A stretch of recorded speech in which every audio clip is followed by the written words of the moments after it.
then make my joy complete by being like-minded, having the same love, being one in spirit and of one mind. Do nothing out of selfish ambition or vain conceit.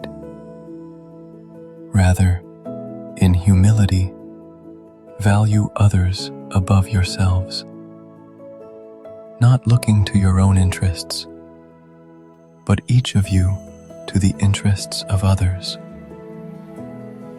In your relationships with one another, have the same mindset as Christ Jesus, who, being in very nature God, did not consider equality with God something to be used to his own advantage.